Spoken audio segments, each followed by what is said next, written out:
Hello everyone and welcome to another session of AP Human Geography with Mr. Elrod. Today we're going to continue on in Unit 4 discussing political organizations of space. In our previous video we were looking at geopolitics and we were discussing some of the theories that exist behind some of our historical geopolitical theories. And today we're going to move on into discussion on supranational organizations, which fits really well in with the discussion on geopolitics because again, we're looking at the geopolitical landscape and the relationships between states across the world. And the supranational organization is really where we seem to have been moving really ever since World War II. And people have proposed and theorized that that is the world that we're going to end up in. No longer a world full of individual states, but instead almost this collection of states that are working together in these larger common entities, the supranational organization, which I'm going to talk about kind of a move away from that in just a second, but let's just go through this supranational organization.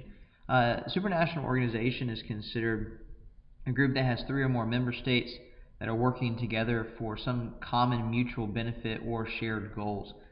Really, when we talk about supranational organizations, there's going to be one of 3 types of organizations, or they're going to revolve around one of 3 types of goals, which would either be political, economic, or military.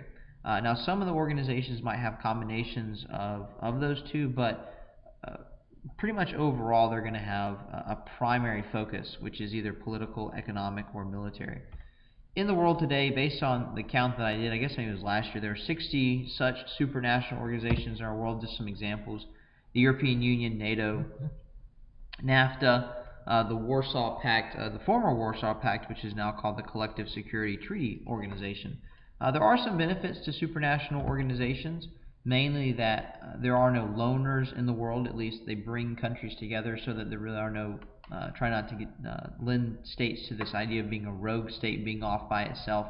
The idea that being a rogue state is much more dangerous, and if states are brought together, then they're much more likely to work, and if they're a part of a treaty or alliance, then they're much less likely to go off and do something rash.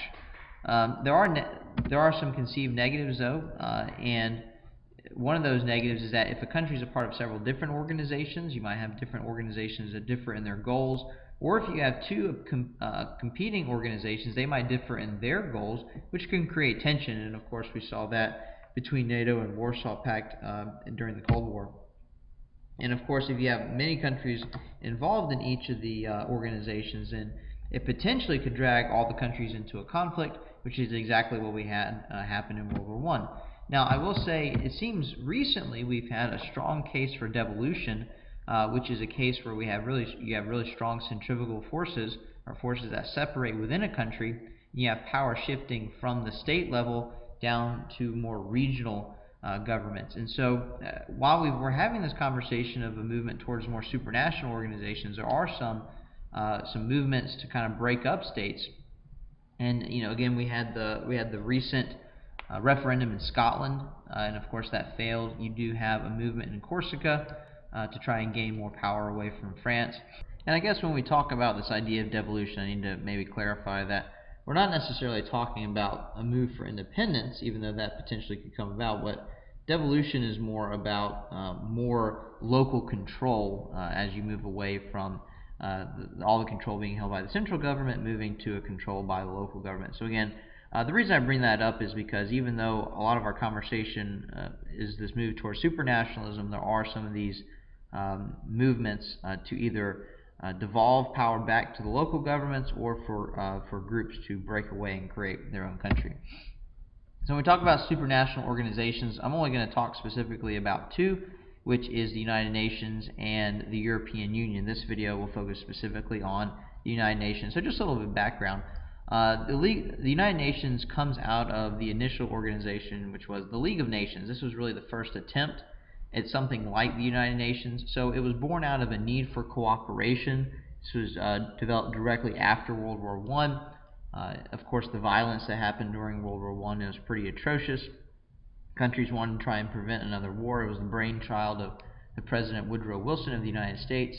And so again, the main idea was for countries to come together and talk in order to prevent future wars. So talking and diplomacy instead of violence and war. and also to get away from the old alliance system that had been developed, instead of the alliances just kind of colluding among themselves, bring everybody to the table.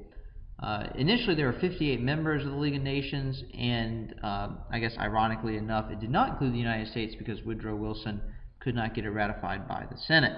So after that, very quickly, the League of Nations is going to fall apart and just can't hold together without the support of the United States. But in between World War I and World War II, you do have the development of what's called the Permanent Council of the International Justice, the Permanent Court of International Justice. The purpose of this court is to try and settle international disputes, even though most of their power is pretty much bound to boundary disputes and a series of fishing rights and things like that as countries fight. Now, the question that always comes up with supranational organizations, we see a necessity, or we see a need for mediation between countries, but how much power are you going to give up to the supranational organization? How much autonomy, how much sovereignty is a country willing to give up, which is almost exactly the problem that the European Union is facing right now. So I think everybody recognizes a need for one of these organizations for countries to come together, but the question is always how much autonomy and sovereignty will states have to give up as a result of that. So after World War II, the United Nations is developed. Again, it's very similar to the League of Nations in its purpose and what it's trying to do: bring countries together to try and resolve differences and avoid conflict. Again, developed after World War II. The purpose, as stated in the Charter, is to maintain international peace and security, to develop friendly relations among nations, to cooperate in solving international economic, social, cultural, and humanitarian problems, in promoting respect for human rights and fundamental freedoms, and to be a center for harmonizing the actions of nations and attaining these ends. So obviously, a wide range of things the United Nations is going after. However, the United Nations is primarily a political organization. Overall, there are 193 members as a part of the United Nations based on their website. The latest member is South Sudan. In the world, there are about 3 or 4 non-members, and depending on how you look at them. Taiwan, obviously a non-member because of the issue that would create with China. Kosovo has applied for membership but has not gotten it. The Vatican, or the Holy See, is an observer. And then there's a very recent issue with Palestine and whether or not it's actually going to get a seat on the International Court of Justice. And of course, Palestine, the Palestinian Authority, looking for legitimacy in the development of its own state there in Israel, in the region. Just as a part of the United Nations, it's made up of several different kind of groups. The two most prominent groups as a part of the United Nations are the General Assembly and the Security Council. The primary purpose of the General Assembly is to vote on resolutions that are put before it, whether it's sanctions or whether it's resolutions that are put together as far as maybe pollution protocols. You saw that with the Kyoto protocols. Whether it is sanctions that are put on a state because of violations of a treaty, whatever it happens to be. Then you have the Security Council, which is pretty much one of the more powerful bodies of the organization. And it has a lot to do with making a lot of the military decisions, where you send peacekeeping missions. It recommends sanctions to the General Assembly for them to vote on. And when we talk about peacekeepers, one of the primary objectives of the peacekeepers is to try and defend the sovereignty of a state if sovereignty of a state has been violated.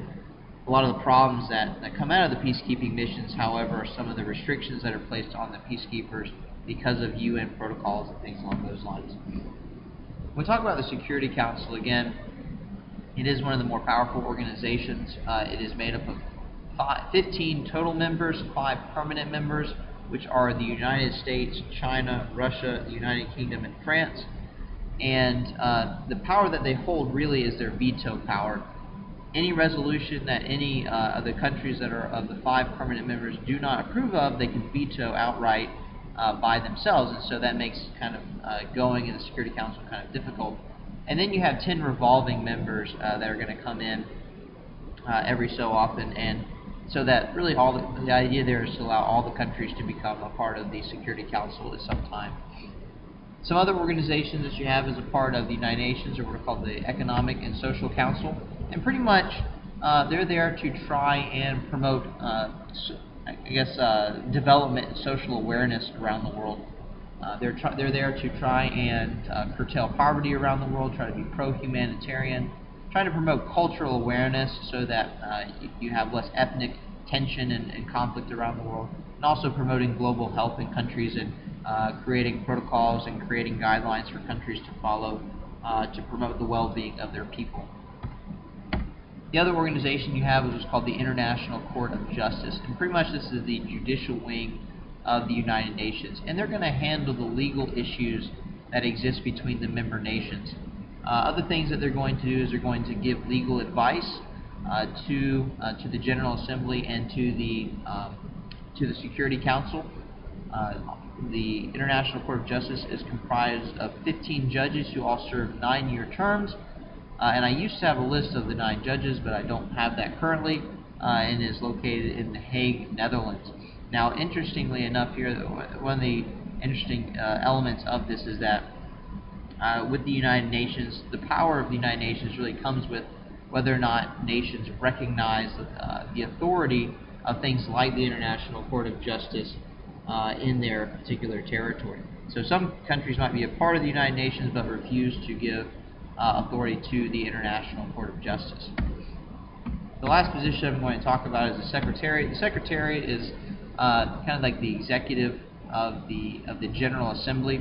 He's mainly there to handle administrative issues. He addresses the General Assembly, and he is going to be he's appointed, or he's recommended by the Security Council and appointed by the General Assembly.